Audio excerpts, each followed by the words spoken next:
වපුරන්නාගේ උපමාවෙන් සමහර දේවල් ඉගෙන ගන්න යනවා. The parable of the sower.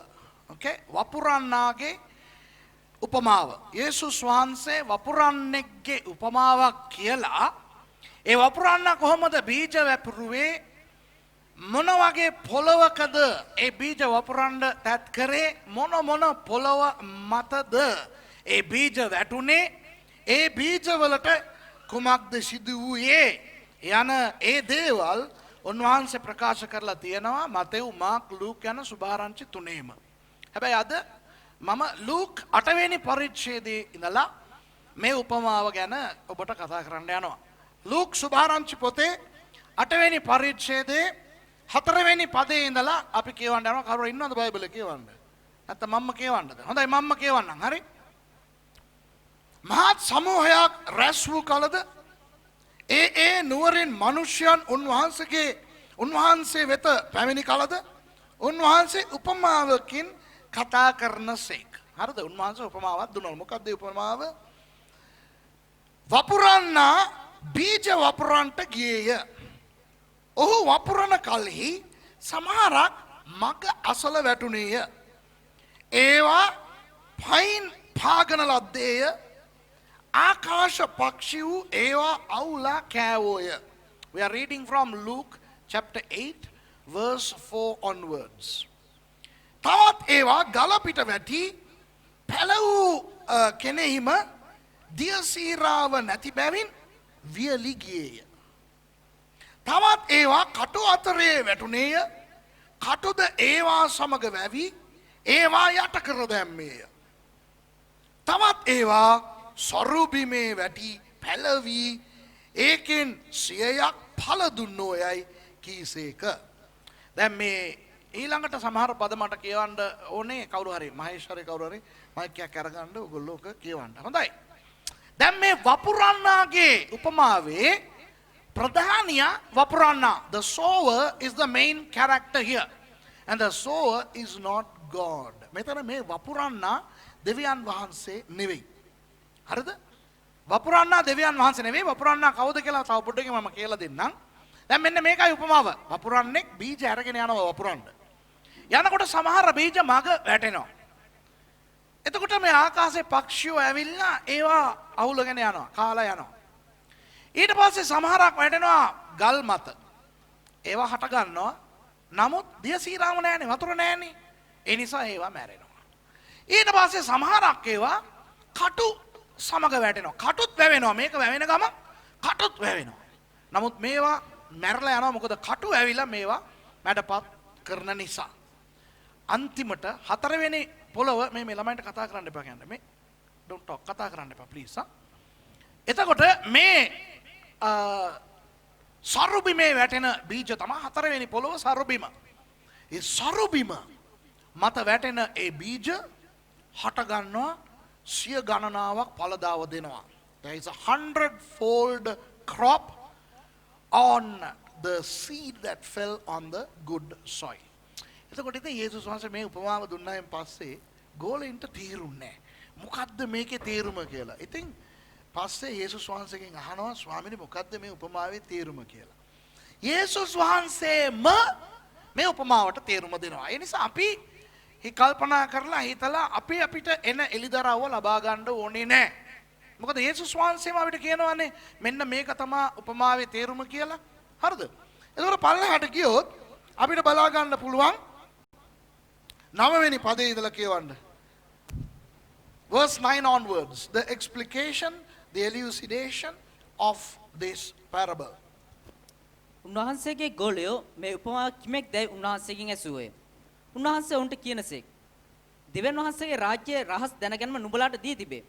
නමුත් දකිමින්ම නොදන්නා පිණිසත් අසමින්ම තේරුම් නොගන්නා පිණිසත් සේසන්ට උපමා වලින් කියනු ලැබේ.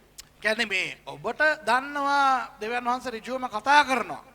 නමුත් පිට මිනිස්සුන්ට ඔවා තේරෙන්නේ නැති නිසා තමයි උපමා දෙන්නේ කියලා යේසුස් වහන්සේ කියලා හිටන් දැන් මේ උපමාවේ තේරුම දෙනවා. මේ අහගන්නකෝ කියවන්නකෝ. ඉතින් උපමාව මෙසේය. බීජ නම් දෙවියන් වහන්සේගේ වචනය. බීජය කියන්නේ දෙවියන් වහන්සේගේ වචනය. හොඳේ. බීජය කියන්නේ දෙවියන් වහන්සේගේ වචනය. හොඳයි. උතන නවත්තන්න. උතනින් පටන් ගමු අපි. බීජය, the seed is the word of God. Okay?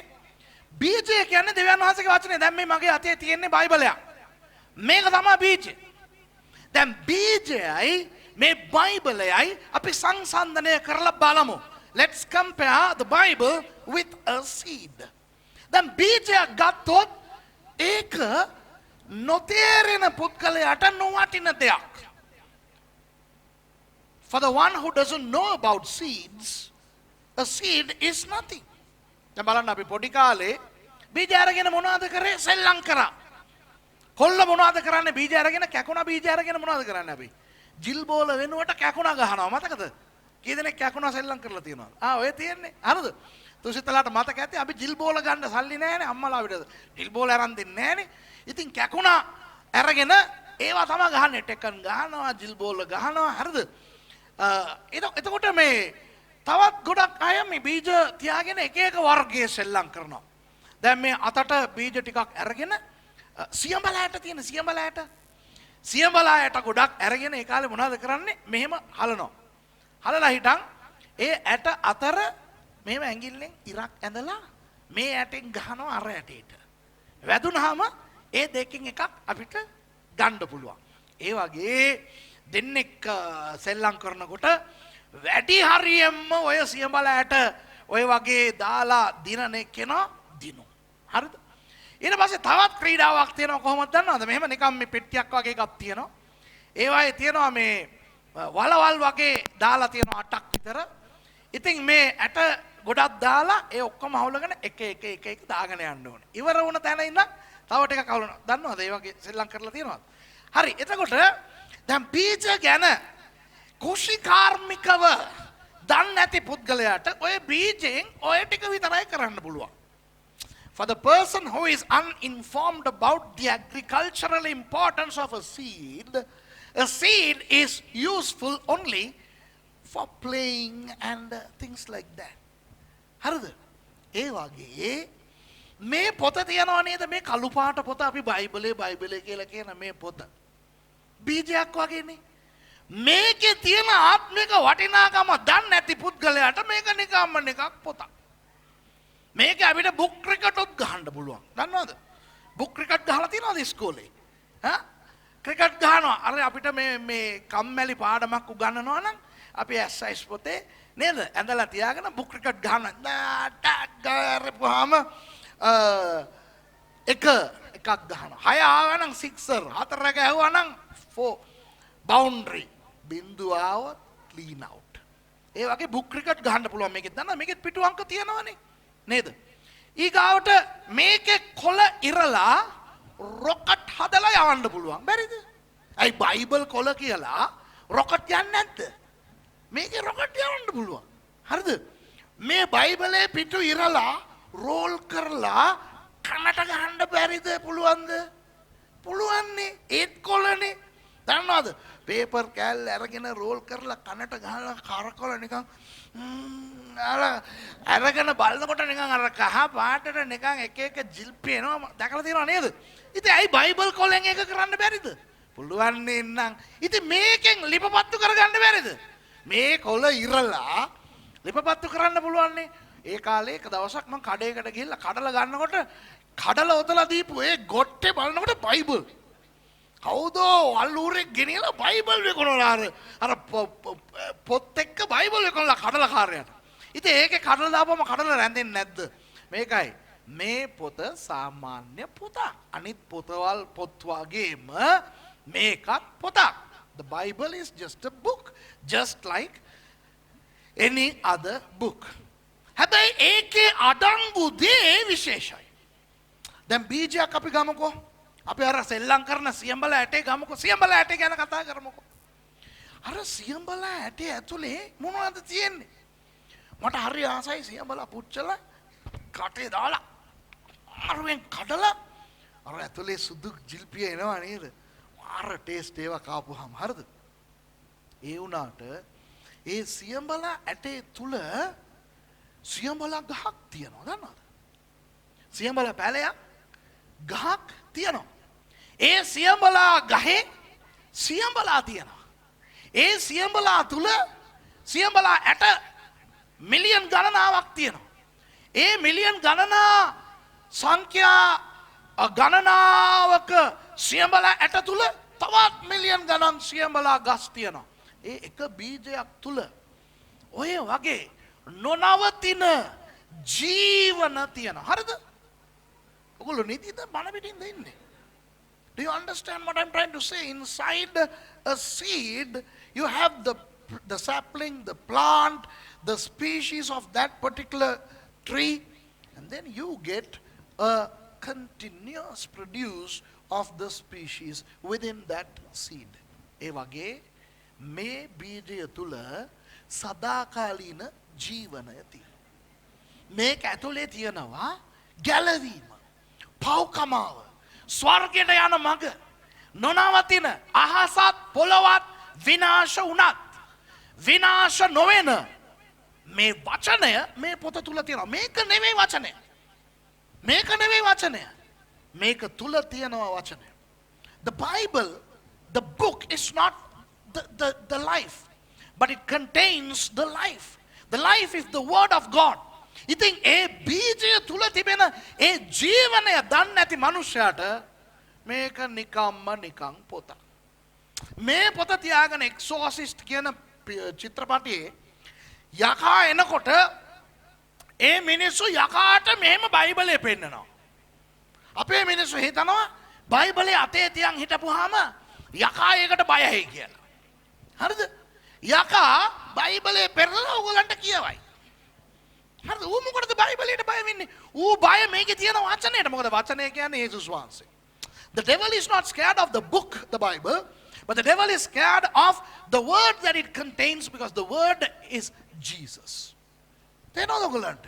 ඒ නිසා මේ වචනය අපේ පොතේ තිබිලා අපි කීල්ලේ ගහගෙන ගියාට වැඩක් නැහැ. හරි?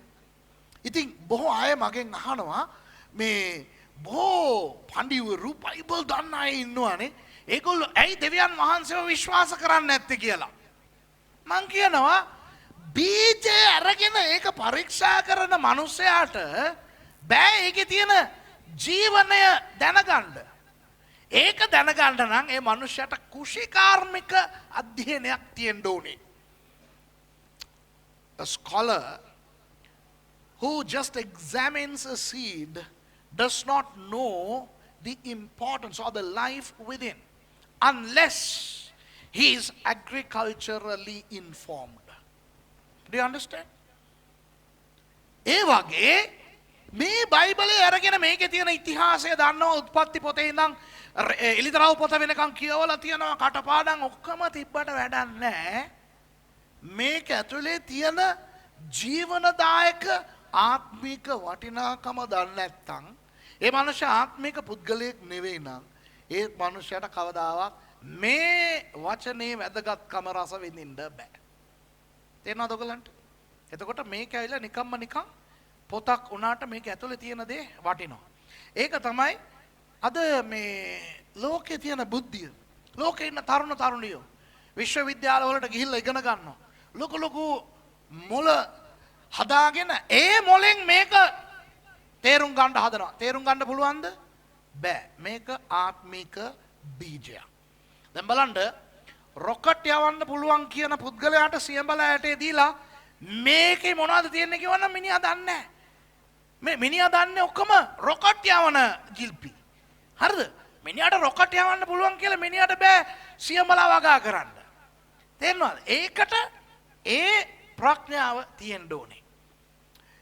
ඒ නිසා දෙවියන් වහන්සේගේ බීජය, දෙවියන් වහන්සේගේ වචනය අපට ජීවනය ලබා දෙන්න නම් අපි ආත්මික පුද්ගලයෝ වෙන්න ඕනේ. ඒ නිසා අපිට තියෙන ලෞකික මොලෙන්, අපිට තියෙන අධ්‍යාපනයෙන්, අපිට තියෙන අත්දැකීමෙන් අපි දෙවියන් වහන්සේගේ වචනේ තේරුම් ගන්න කවදාවත් බෑ. We cannot understand the word of God, which is in essence a spiritual element, through our secular knowledge, our education, our academia. We can be multiple PhD owners, but we do not possess the capacity to understand the spiritual word of God unless we are spiritual beings. Okay? Right. That බීජ අරගෙන වපුරන්නෙක් යනවා. මෙතන වපුරන්නෙක් කියලානේ කියලා තියෙන්නේ. ඊට පස්සේ ඒක දෙවියන් වහන්සේ නෙවෙයි. මොකද දෙවියන් වහන්සේ නම් එතන තනන් වහන්සේ කියලා කියලා ඇති. The sower here is not God, it's another individual. වපුරන්නෙක්. මොකද මේ බීජයේ අයිතිකාරයා කාට හරි එක්කෙනෙකුට දීලා තමයි කියන්නේ මේක ගිහිල්ලා වපුරන්න කියලා. දැන් මම සයිප්‍රස් වලින් ගෙනාවා වටිනා බීජ ටිකක්. හරිද? චූටි මල්ලක දාලා ගෙනාවා. මම නෙවෙයිනේ ගිහිල්ලා වපුරගෙන ඉන්නේ. මම ඒක අපේ වත්තේ වැඩ කරන අපේ අයියාට මොකද අයියාගේ නම? විජේරත්න අයියාට දුන්නා.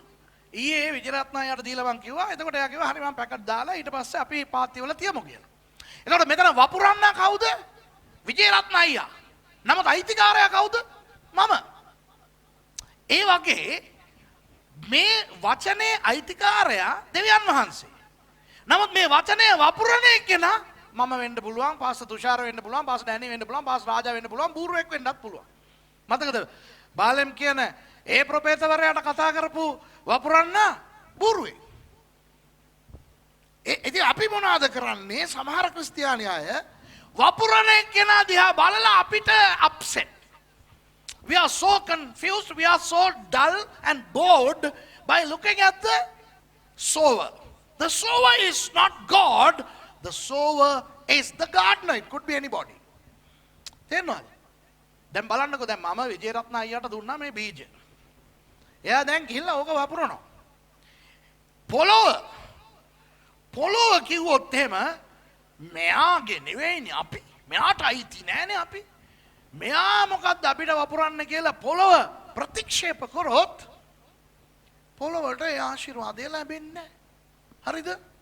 ඒ නිසා මේක අහන ඕගොල්ලෝ දැනගන්න කවුරු දේශනා කරත් දෙවියන් වහන්සේගේ වචනය නම් දේශනා කරන්නේ ඒක කොහොම දේශනා කරත් ඔබ යාපත් පොළොව නම් ඒක ආශිර්වාදයක් වෙයි.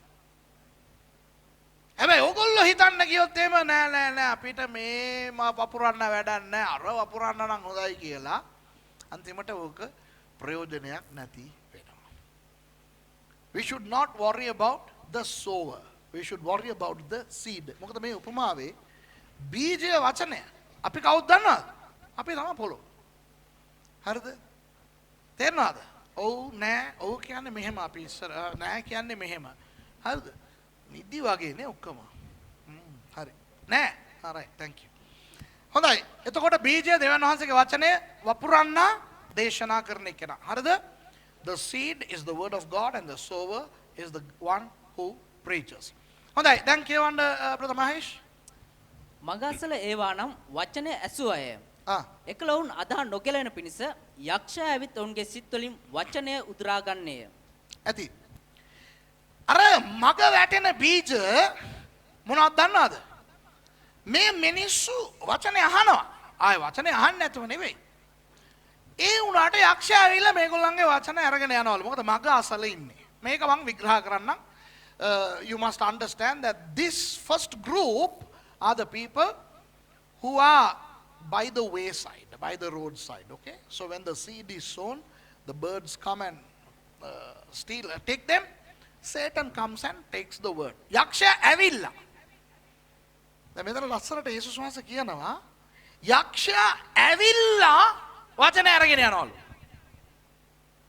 ඒ කියන්නේ මේ මිනිස්සු දේශනාව ඇහුවට යක්ෂයා ඇවිල්ලා යන්න පුළුවන් විදිහේ පාරේ ජීවත් වෙන්නේ. These people live by the wayside. දැන් බලන්න අපි ගෙදරක ජීවත් වුණොත් අපි දොර වහ ගන්නවනේ. කවුරු හරි ආවොත් මොනවද කරන්නේ? දොරට තට්ටු කරනවා. අපි අහනවා කවුද කියලා. රත්තරන් හෙලේනා කියලා කිව්වනම් අපි අරිනවා. එහෙමනේ? දන්නවනේ කවුද? මගේ රත්තරන් හෙලේනා. මගේ රත්තරන් හෙලේනා. කවුද? මම මේ කුඩුකාරයෙක් කිව්වනම් අපි අරින්නේ නැහැ. නේ? ජෙහෝවා විට්නස් කිව්වනම් අරින්නේ නැහැ. හරි ඒක හරි. හරිද? දැන් වැඩේ තියෙන්නේ මේකයි. ඒක ඕගොල්ලන්ගේ ගෙදර නිසා. ඕගොල්ලන්ගේ ගෙදර හිටපුවාම ඕනේ කෙනෙකුට රින් ගන්න බෑ. If you are in your home and if you are behind locked doors, any Dick, Tom and Harry cannot just come into your house. You ask, who is that?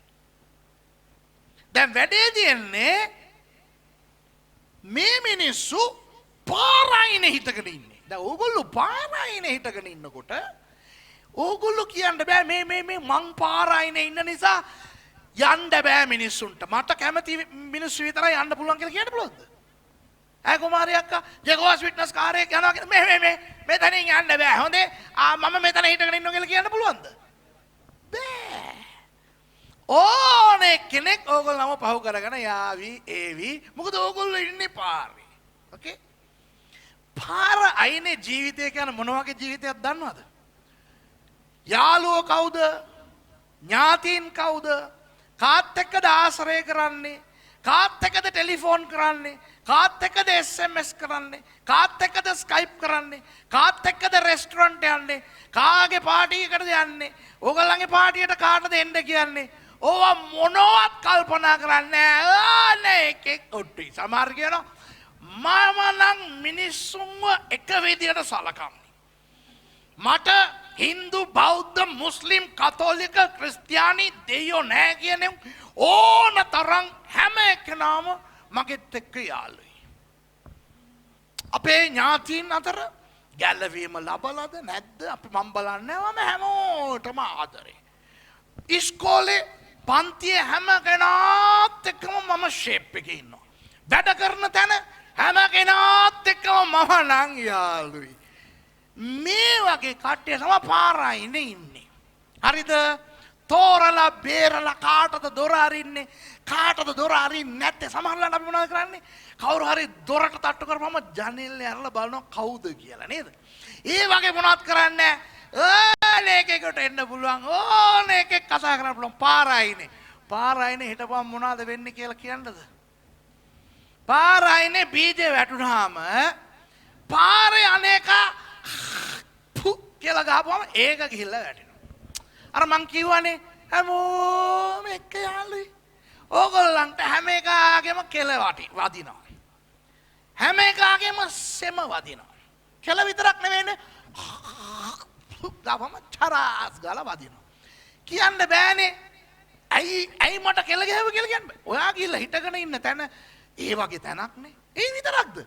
පාරේ යන එන බල්ලා ඕගොල්ලන්ගේ ඇඟට කකුල උස්සනවා. බල්ලට කියන්න බෑ. දැන් බල්ලටම අපි බීජයක් පාරයිනේ වපුරලා බෝඩ් එකක් දාන්න පුළුවන්ද? බල්ලෝ චූ නොකරව් කියලා. බෑනේ. බල්ලා කියන්නේ බල්ලා. ඌ ඇවිල්ලා ඌ බලනවා. හරිද? ඌට මොනවා හිතෙනවද මන් දන්නේ. ඌ පාඩුවේ දාලා යනවා. බල්ලෝ විතරක් නෙවෙයි මිනිස්සුත් ඕක කරනවා. නේද? පාර අයිනේ නේද? දැන් අපි පාස්ටර්ස්ලා පාස්ටර් තුෂාර ඔළුව හොලනවා එහෙම. ඉතින් පාස්ටර්ස්ලා කියලා ඒගොල්ලෝ හදිසියක් වුණාම ඔහොම නේ. පාර අයිනේ මිනිස්සුත් මුත්‍රා කරනවා, සත්තුත් මුත්‍රා කරනවා, කෙල ගහනවා, බස් එකේ යන මිනිස්සු බුලත් කෙල ගහනවා. පාර අයිනේ බීජයක් වපුරපුවාම ඒක උඩට මොන ජරා වැටෙනවද කියලා කවුරුත් දන්නේ නැහැ. හරිද? ඒ වගේ සමහර ක්‍රිස්තියානි අය හැම එක්කෙනා එක්කම ආශ්‍රය කරන අයට මොන ජරා මොන අපිරිසුදු දේවල් ඒගොල්ලන්ගේ ජීවිතේට එනවද කියලා ඒගොල්ලොම දන්නේ නැහැ. මොනවද වෙන්නේ? ඉරිදාට එනවා පල්ලියට. දෙවියන් වහන්සේ වපුරන්නේ යවලා හොඳ බීජයක් වපුරනවා. දේව මෙහෙය ඉවර වුණ ගමම්ම ගන්නවා ටෙලිෆෝන් එකක් කාටද ඔය පාර අයිනෙන් යන බල්ලෙකුට. යාළුවෙකුට ගන්නවා. ඒ යාළුවා මොනවද කරන්නේ? බල්ලා මොනවද කරන්නේ? ලයිට් කනුව දැකපුවාම ඒ දේ කරනවා. බීජේ අහලා බීජේ වපුරනු ලබ දොරෙන් එළියට ගිය ගමම මොනවද වෙන්නේ? සුනක මුත්‍රා. ඒක සාමාන්‍ය භාෂාවෙන් කියනවා නම් බලුචු. එහෙම කියන්න කැතනේ චුලුබා. හරිද?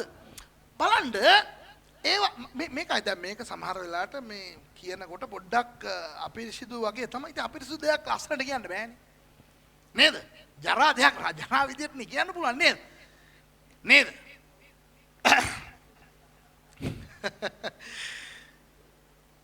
අද ඒක තමයි වෙන්නේ. අපේ ජීවිතේට. දැන් මවුන්ට් කාමෙල් මිනිස්සුන්ට මං කියන්නම්. ඕගොල්ලෝ දැන් අවුරුදු ගාණක් තිස්සේ කියන කතන්දරේ මොනවද? මිනිස්සුන්ට ගිහලා ඕගොල්ලන්ගේ සභාව ගැන මොනවද ඕගොල්ලෝ කියන්නේ? ඕගොල්ලෝ දැන් මට හයියෙන් කියන්න ඕගොල්ලන්ගේ සභාවේ මේ සභාවේ මවුන්ට් කාමල් සභාවේ වචනේ ඇති සභාව, වචනේ තියෙන සභාව. සමහර අනිත් ඒවාත් හොඳයි, නමස්කාරය හොඳයි කියන, මියුසික් හොඳයි කියන, එක එක ඒවා හොඳ ඒවා තියෙනවා. නමුත් වැදගත් වශයෙන්ම මවුන්ට් කාමල් සභාවට මොනවදලු තියෙන්නේ? වචනය.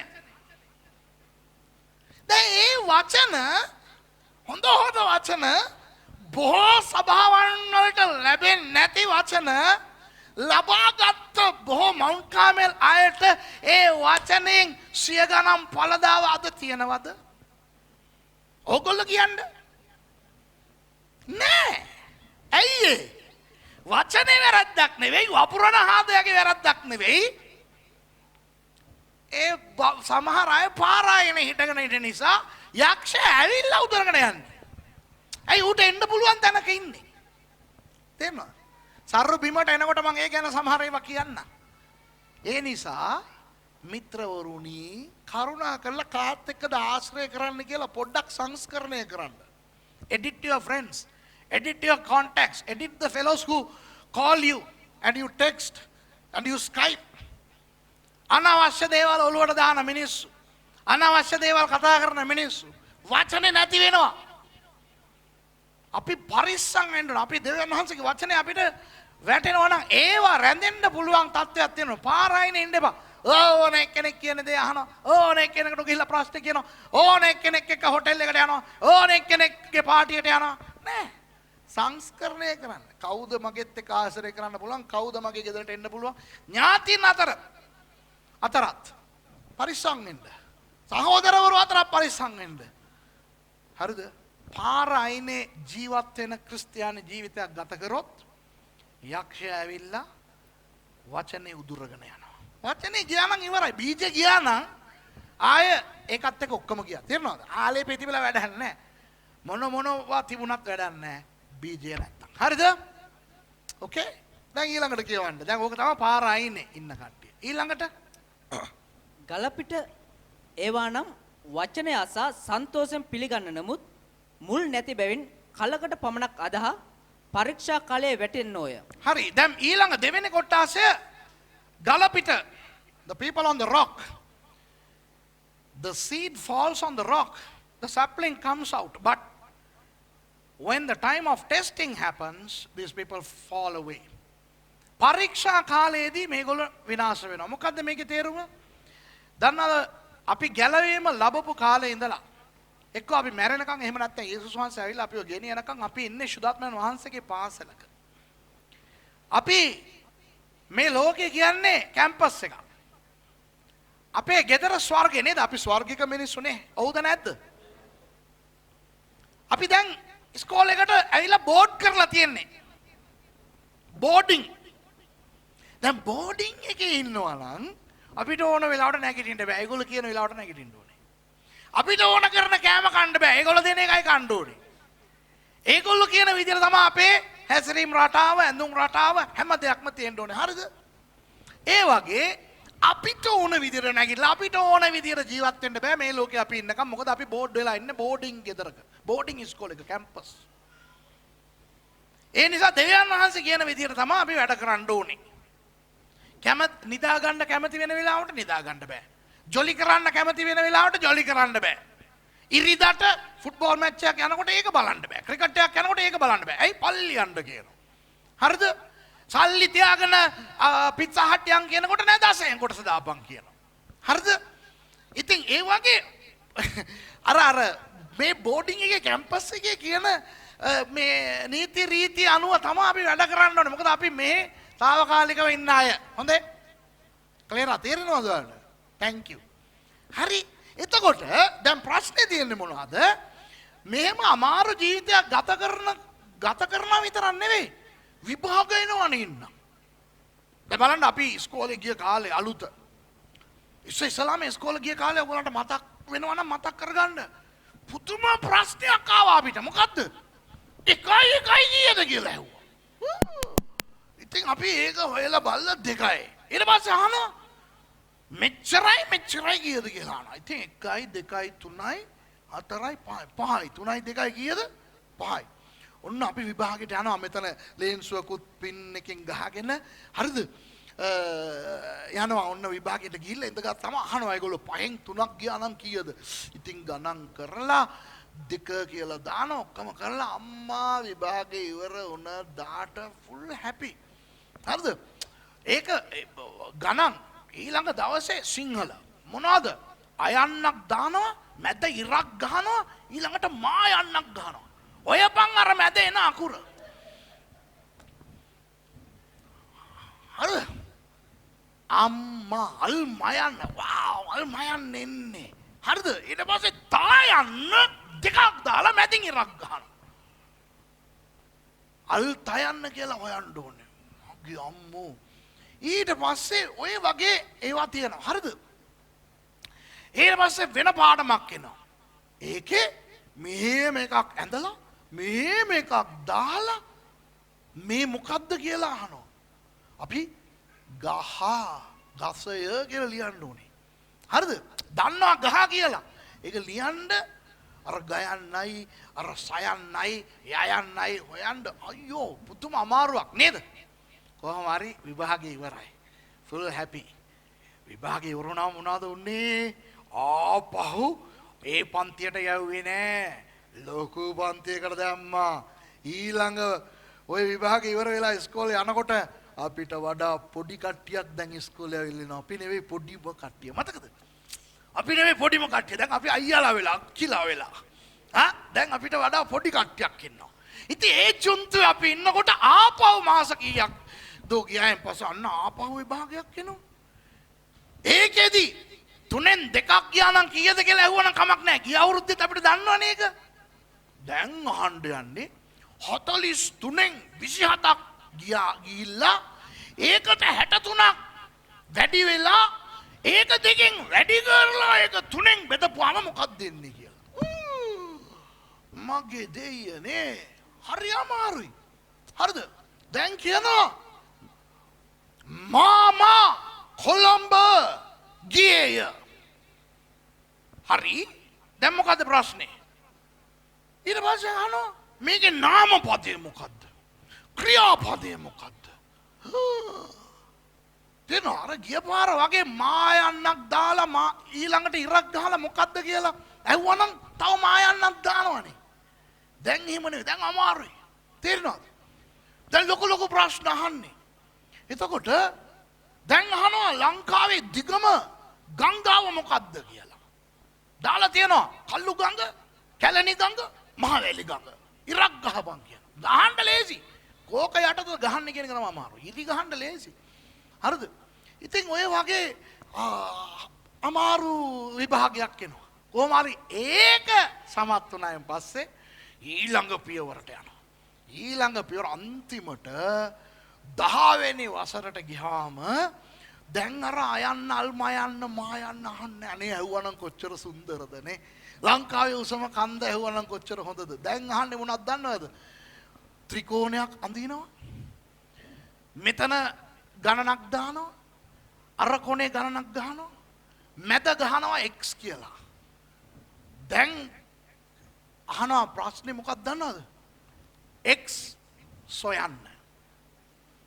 මොනවද කරන්න තියෙන්නේ? ලොකු ඊතලක් ගහලා මේ තියෙන්නේ කියලා ලියන්නයි තියෙන්නේ. x එක තියෙනවනේ.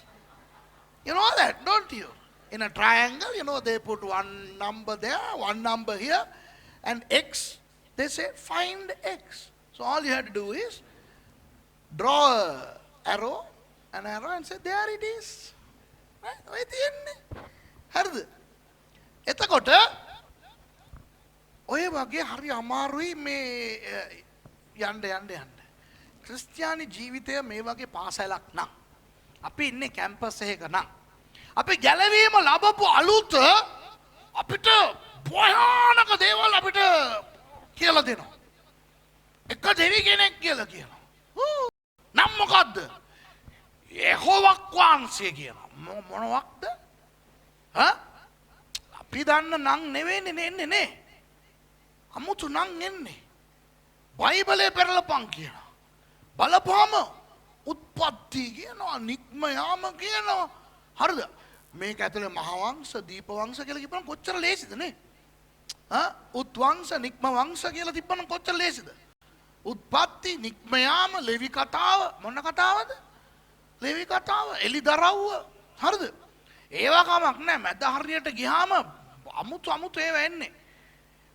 ඉංග්‍රීසියෙන් බයිබලය කියවන්න කියපුවාම එක පොතක් තියෙනවා එක්ලේසියාස්ටිස්. කටවලන්න එක්ලේසියාස්ටිස්.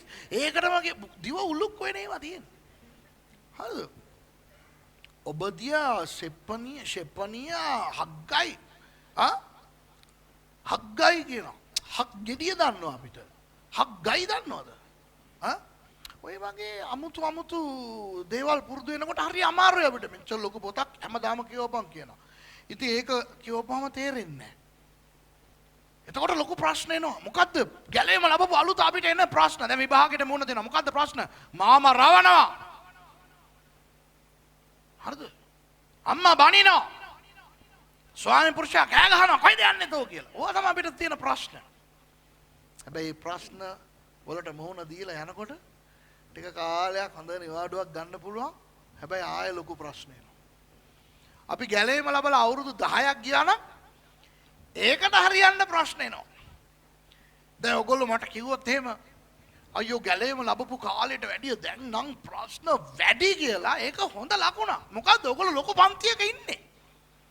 ඔයගොල්ලෝ කිව්වොත් එහෙම මට නම් එහෙම ප්‍රශ්නයක් නෑ. අර ඉස්සරව තිබුණු ප්‍රශ්න ටිකක් තාම තියෙනවා. ඔයගොල්ලෝ ෆේල්.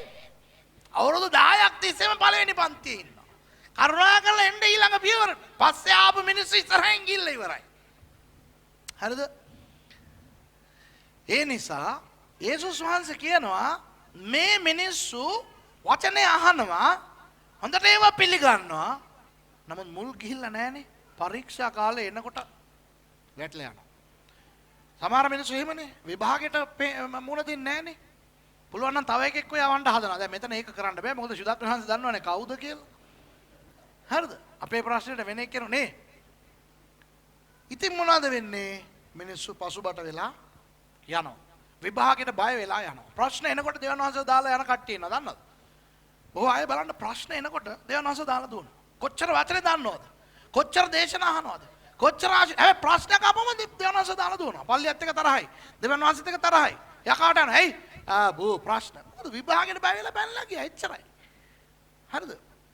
එතකොට මේ ඔයගොල්ලන්ට අද ලොකු ප්‍රශ්න තියෙනවා නම් ඔයගොල්ලෝ ලොකු පන්තියක ඉන්නේ. පොඩි ප්‍රශ්න නම් තාම තියෙන්නේ ෆේල්. පාස් වෙලා ඉදිරියට යන්න. මැරෙනකන් අපිට උපාධිය ලැබෙන්නේ නැහැ. හරිද? හදිස්සියේ උපාධිය ලබා ගන්න ඕන නම් මැරෙන්න ඕනේ. හරි? ඒක ඕගොල්ලන්ගේ වගකීම. ඕගොල්ලෝ බලා ගන්න. කියවන්න පුතා ඊළඟ එක. කටු අතර වැටෙන ඒවා නම් වචනය අසා තමුන්ගේ ජීවිත ගමනේදී එහි වෙහෙසීම් වලින්ද වස්තුවෙන්ද සැප ජීවිකාවෙන්ද වචන යටව සම්පූර්ණ ඵල නොදෙන්නෝය. හරි මේ ඇවිල්ලා කටු කියලා ඔතන මේ සිංහලෙන් කියලා තිබ්බට ඕවට කියලා තියන්නේ මේ ග්‍රීක් වචනය weeds. The Greek word there is not thorns, just weeds. Weeds වලට මොනවද කියන්නේ සිංහලෙන්? දැන් අපි මොකක් හරි ඇති කරනකොට ඒවා අතරින් පතර මොකක්ද ගොජුරු බීජ මොකක්ද? බජිරි ගොජර මොකක්ද? බජිරි කියලාද කියන්නේ ඒකට? හරිද කියන එක? බජිරිද? ඒ කියන්නේ දැන් අපි රෝස මල් වවනවා කියමුකෝ. එතන මොකක් හරි වල් ගහක් ආවොත් ඒකට මොනවද කියන්නේ අපි? මොකක්? බජරි. බජරිද? මොකක්? පිලා. ඔය සිංහලද උරුදුද? Weeds. ඉංග්‍රීසියෙන් කියනවා weeds. When you grow something on a vegetable bed or a flower bed, there are weeds. Bajir මොකක්?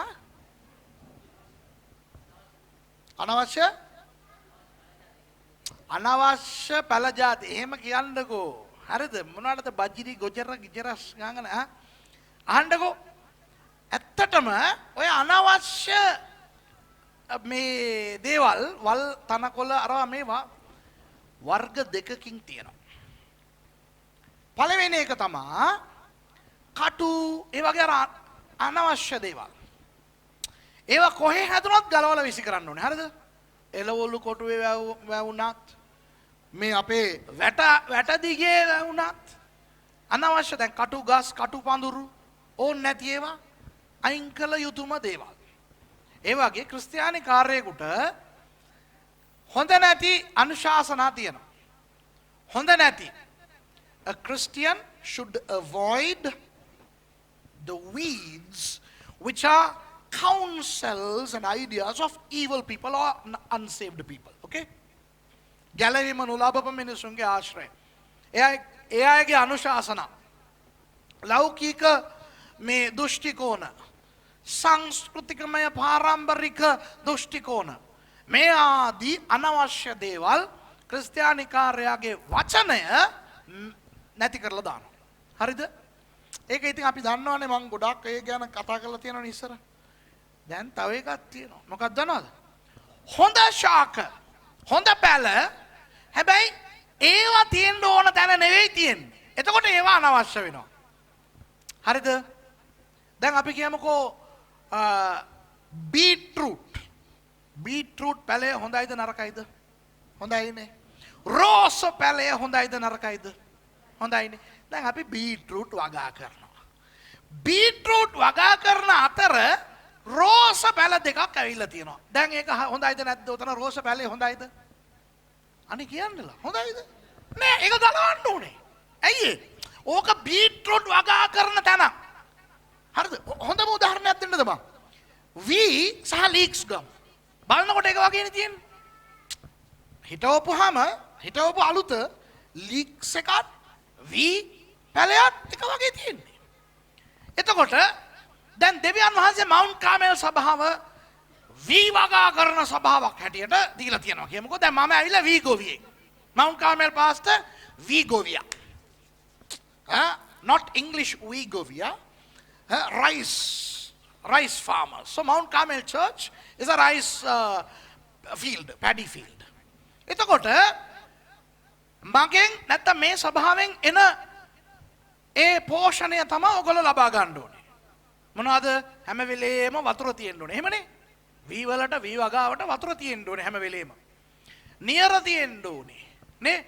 ඒ යල කන්නට මහ කන්නට කියලා යම් අවස්ථාවක තමයි ඕවා ඇති කරන්න ඕන වෙලාවක කරන්න බෑ. නේද? ඉතින් ඒ වගේ ඔක්කොම හදාගෙන යනවා. දැන් තවත් සභාවක් තියෙනවා. ඒත් දෙවියන් වහන්සේගේ සභාවත් ඒ පාස්ටරුත් දේව මිනිසෙක්. එයාගේ වගකීම ලීක්ස් වගා. There is another church, another wonderful pastor, but their responsibility is to grow leeks for God. We grow paddy for God, they grow leeks for God. Okay? දැන් මෙතන ඉන්න දෙහිල්වන්තයෝ හිතනවා ඒගොල්ලොත් සභාවක් නේ. ඒගොල්ලොත් දේව මිනිස්සු එයාත් පාස්ටර් කෙනෙක් නේ කියලා එයාගෙන් අනුශාසනා ගන්නවා ඕගොල්ලන්ගේ ජීවිතේට. ඒතර එයා මොනවද කියන්නේ? එයා ටෙලිෆෝන් එකකින් කියයි මේ තුසිත ඔයා ගොඩක් වතුර තියෙන්න හොඳ නැහැ. උදේට ටිකක් වතුර දාන්න ඕනේ. හවසට ටිකක් වතුර දාන්න ඕනේ. හොඳා? මේම උඩට පාත්‍ය තියෙන්න ඕනේ. හොඳා? එහෙම කියලා අනුශාසනා දෙනවා. දැන් වැඩේ තියෙන්නේ මේක වී උඩ නෙවෙයි තියෙන්න ඕනේ යට. නේද? ලීක්ස් උඩ තියෙන්න ඕනේ යට නෙවෙයි. දැකලා තියෙනවා ලීක්ස් පාත්‍ය මෙහෙම. වී මෙහෙම. නියර එන්නේ අයිනේ. වී වලට හැම වෙලේම වතුර තියෙන්න ඕනේ. ලීක්ස් වලට හැම වෙලේම වතුර තිබ්බනම් කුණු වෙනවා. නේද? එතකොට ඒ පාස්ටර් දෙන අනුශාසනාව පරිදි මේ සභාවේ අය හැඩ ගැසෙන්න ගියොත් විනාශ වෙලා මැරිලා කුණු වෙලා යනවා. තේරුණාද? ඉතින් අපි කිව්වොත් එහෙම මං කිව්වොත් එහෙම අපේ මිනිස්සුන්ට මේ අනම්මනම් පාස්ටර්ස්ලාගෙන් අනුශාසනා ගන්න එපා. මේ ඕන පල්ලියකට රින් ගන්න එපා. හරිද? ගෙදරට එන හැම පාස්ටර් කෙනෙකුගෙන්ම අනුශාසනා අහන්න එපා, යාඥා කරගන්න එපා. ඒක අහනවා. ඉතින් ඒගොල්ලෝ දේව ගැතිවරු නෙවෙයිද? ඒක ක්‍රිස්තියානි පල්ලියක් නෙවෙයිද? ඇයි එතන යේසුස් වහන්සේ නැද්ද? ඇයි එතන සුදාත්මන වහන්සේ නැද්ද? ඉන්නවා කිරිකොකා. හැබැයි ඒක වෙනම දෙයක් එතන සිදු වෙන්නේ. මේක වී අරක දේ. මේක වී ඒක දේ. නෑ මේක වී ඒක ලීක්ස්. ඒ පල්ලිය කට්ටිය මගෙන් අනුශාසනා ඇහුවොත් මං කියනවා මේ හැම වෙලේම වතුර තියෙන්න ඕනේ. හොඳේ කුණු වෙලා යයි ලීක්ස්. හැම වෙලේම වතුර කොට තිබ්බොත් නේද? ලීක්ස් වලට බෙහෙත් ගන්න එක්කන ඒ මැදින් ඒ ලීක්ස් පාත්‍ය ඇවිදගෙන යනවාද? නෑනේ. හැබැයි වී කුඹුර දැකලා තියෙනවද? මෙහෙම ඇවිදගෙන යනවා. ඒ නිසා අපි පරිස්සම් වෙන්න ඕනේ. ඒ නිසා දෙවියන් වහන්සේගේ වචනය අහනවා නේද? ඒවත් එක්ක දෙවියන් වහන්සේ ඔයගලන්ට දෙන බීජත් එක්ක අර පාස්ටර්ගේ අනුශාසනාව, මේ පාස්ටර්ගේ අනුශාසනාව, අර ටීවී එකේ දේශනා කරපෙන්නගේ අනුශාසනාව, මේ ඉන්ටර්නෙට් එකේ අනුශාසනාව ඔක්කොම වැවෙනවා. මවුන් කාමෙල් දේශනාවත් අරකට ඔක්කොම දැන් මෙහෙන් අහ ගන්නවනේ එක දේශනාවක්. ගහනවා ඉන්ටර්නෙට් එකේ ඒක ගහලා ඔය ගැන වෙන කවුද මොනවද කියන්නේ? ඇමරිකන් එකා මෙහෙම ගියයි, ඕස්ට්‍රේලියා එකා මෙහෙම ගියයි, එංගලන්ත එකා මෙහෙම ගියයි, ඉන්දියාව එකා මෙහෙම ගියයි. ඒතර මේගොල්ලෝ හිතන්නේ මොනවද දන්නවද? ෂා මේක පිළිබඳව අර දැන් මම අද බීජ ගැන දේශනා කරන්නේ. ගෙදර ගිහලා ඉන්ටර්නෙට් එකේ සීඩ්ස් කියලා ගහනවා. ඉඳා අම්මා එනවා හොඳ සීඩ් දේශනා. හරිද? ජොයල් ඔස්ටින් මොනවද කියන්නේ? ඩීජීඑස් දිනකරන් මොනවද කියන්නේ? ඊට පස්සේ බර්නාඩ් අංකොම මොනවද කියන්නේ? ඊට පස්සේ ප්‍රොෆෙසර් සූර්යප්පෙරුව මොනවද කියන්නේ? ඔය ඔක්කොම අරගෙන මෙයාට නිකන් මත් වෙනවා මොනවද? හැම එකක්ම එනවා. දැන් සභාවෙන් උගන්වපු දේ ඉවරයි. යේසුස් ඒකනේ කියන්නේ මේ බීජය අරවා ඇති වෙලා මොනවද කරන්නේ? මකලා දානවා. දන්නවද මං කියන එක තේරෙනවද ඔයගලන්ට? පරිස්සම් වෙන්න. යම් සභාවක දෙවියන් වහන්සේ අපිව දාලා තියෙනවා නම් එතන ඉඳගෙන ඒකට හරියන්න, ඒ පොළොවට හරියන්න, ඒ ශාකයට සරිලන පරිදි අපි හැදුන් නැත්තම් බීජය විනාශ වෙලා යනවා. හරිද? ඒ නිසා නිකන් මේ ලෞකික අනුශාසනා විතර නෙවෙයි. ක්‍රිස්තියානි ශුද්ධ අනුශාසනත් පරිස්සමෙන් ගන්න ඕනේ. හරිද? හොඳයි. අවසාන වශයෙන් සරුබිමේ ඒවා නම් අවංක වූ යහපත් සිතින් වචනය අසා තදින් අල්ලාගෙන ඉවසීමෙන් පළ දරන්නෝය. යහපත් සරුබිම. අපිනේ බිම සරුබිම නම් සරුබිමක වගා කරන සරුබිමක වැටක් ගහලා තියෙනවා නේද? අපි වටේට වැටක් ගහලා තියාගන්න ඕනේ. ඕන එක්කෙනෙකුගේ සංගරා කියවන්න පුළුවන්. ඕන එක්කෙනෙක් අපිට අනුශාසනා දෙන්න පුළුවන්. ඒවා හරි නෑ. දැන් සමහර වෙලාවට මම දැකලා තියෙනවා විසිටිං ස්පීකර්ස්ලා එනවා. සමහර පල්ලි වලට විසිටිං ස්පීකර්ස්ලා ගිහිල්ලා පත්‍රිකා බෙදනවා වගේ විසිටිං කාඩ් බෙදනවා. ඕන එකෙක් මට කෝල් කරපන්, ඕන එකෙක් මට SMS කරපන්, ඕන එකෙක් මට ඊමේල් කරපන්, ඕන පල්ලියකින් ඕන එකක් කොට්ටේ. ඔක හරි නෑ දේශකයින්ට. ඒ වගේම සමහර පල්ලිවල මම දැකලා තියෙනවා මට සමහර තැන්වලට මං ගියාම ඒ ඇතේල වන් තියෙනවා විසිටිං කාඩ් දෙන කට්ටිය මට. හැම වෙලේම මට වැඩේ කොහේ හරි පල්ලියකට ගියා නම් එළියට ඇවිල්ලා විසිටිං කාඩ් විසි කරන සේවය. හරිද? මට මොකටද මේ විසිටිං කාඩ්? හරි මයි පාස්ටර් ඩිලානෝ ඉන්දියාවට ගියානේ ළඟදී. ඩිලාන්ට මෙච්චර කුට්ටමක් මන් දුන්නා විසිටිං කාඩ් මේ ඔක්කොම බලලා විසි කරලා දාපන් ඩිලාන් වැඩක් නැහැ කියලා. ඇයි ඒ වගේ ඔය එන මිනිස්සුන්ට විසිටිං කාඩ් දීගෙන ටෙලිෆෝන් නම්බර් දීගෙන ඒගොල්ලන්ගෙන් අරගෙන ඔය වගේ නැතුව වැටක් ගහලා තියෙන්න ඕනේ. එක තැනක විවෘත කරලා තියෙනවා එතනින් විතරයි යන්න එන්න පුළුවන්. සරුබිම. අපි සරුබිමක් නම් අපි වැට ගහලා හැම කෙනා පස්සෙම යන්න නැතුව අපි පරිස්සමෙන් ඉන්න ඕනේ. ඊගාවට අපේ මුළු සම්පූර්ණ පුද්ගලයා දෙවියන් වහන්සේගේ වචනය අහන්න ඕනේ. මම පැහැදිලි කරන්නම්. ඔළුවේ මොලේ තියෙනවා. We have the brain, the intelligence in our head. අපි දෙවියන් වහන්සේගේ වචනය වැපිරෙන්න යනවා නම් දේශනාවක් අහන්න යනවා නම් අපි මොලේ විවෘත කර ගන්න ඕනේ. යම් දෙයක් මම දන්නේ නැති දෙයක් දෙවියන් වහන්සේ අද උගන්වන්න යනවාද? කවුරු දේශනා කරත් මට කමක් නැහැ. මම දේශනා කරපු දේශනාවක් තව එක්කෙනෙක් ඒ වගේ එකක් කරනවා නම් ඒත් කමක් නැහැ. මොකක් හරි අලුත් දෙයක් මට ලැබෙන්න යනවද කියන බලාපොරොත්තුෙන් ආවොත් ලැබෙවි. If we come expecting to learn something that we have not known hitherto, the chances are very high for the Lord to teach us something new. So we need to open our intellect when we come to listen to the word of God. ඒ වගේම අපේ හදවත විවෘත කරගෙන එන්න ඕනේ. මොකද එතන තමයි අපේ හැඟීම් තියෙන්නේ. දැනුම දැනගන්න විතරක් දේශනා අහන්න හොඳ නැහැ. හැඟීමට we need to open our hearts. The feeling is also part of us. අපිට මොනවද අපේ එදිනෙදා ජීවිතය පිළිබඳව දෙවියන් වහන්සේ මොන හරි කතා කරන්න යනවද? තුන්වෙනිව අපේ ආත්ම අපි විවෘත කරගෙන ඉන්න ඕනේ. ආත්මික දෙයක් දේශනා අහනවා කියන්නේ. We need to open our spirits and come. අපි යාඥා කරලා ලෑස්ති වෙලා දේව වචනය අහන්න ඕනේ. දැන් බලන්න කොච්චර හොඳට අපි දෙවියන් වහන්සේට নমස්කාර කරනවද? එච්චර හොඳටයි උන්වහන්සේගේ වචනය අපි තුළට යන්නේ. If we worship God powerfully, the word of God will come into us powerfully.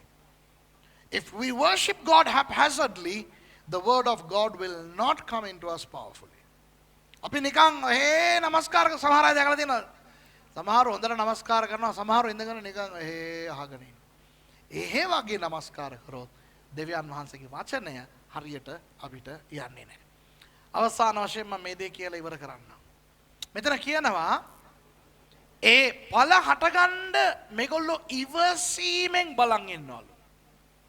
Jesus says that these people will wait patiently for the crop to grow and give produce. ඇත්තනේ? දැන් අපි තේ පැල කරලා තියනවානේ. අපි තේ පැල ගෙනල්ලා හිටවලා ඊළඟ මාසේ දළු කටනවාද? නෑ. ඒවා එනකන් අපි බලන් ඉන්න ඕනේ. ඉවසීමෙන් බලන් ඉන්න ඕනේ. ඕනම දෙයක් අපි වගා කරොත් මාස ගානක් සමහර වෙලාවට අවුරුදු ගානක් අපි ඉවසීමෙන් ඉන්න ඕනේ. දෙවියන් වහන්සේගේ වචන අපි අහපුවාම ඒවා අපේ ජීවිතේ රඳවාගෙන අපි ඉවසීමෙන් හිටියොත් ඒවා කවදා හරි ඵල දරනවා. හදිස්සි වෙලා අපි කවදාවත් ඵල ලබා ගන්න බෑ. තේරෙනවද? ඒතකොට දැන් මේ අවස්ථාවේ අපේ වගකීම අපි පාරායිනේ හිටගෙන ඉන්න මිනිස්සුද නැත්නම් අපි අර ප්‍රශ්න වලට බය වෙලා දුවන පර්වත වගේ මිනිස්සුද? එහෙම නැත්නම් අනිත් දේවල් එක්ක එකතු වෙලා ඒ අයිඩියාසුත් ඒ දැනුමුතුකමුත් අරගෙන ජීවත් වෙන කට්ටියද? එහෙම නැත්නම් පරිස්සමෙන් හොඳ සරුබිමක් හැටියට දෙවියන් වහන්සේගේ වචනය අහන කට්ටියද කියලා. අපි නැගිටලා යාඥා කරමු.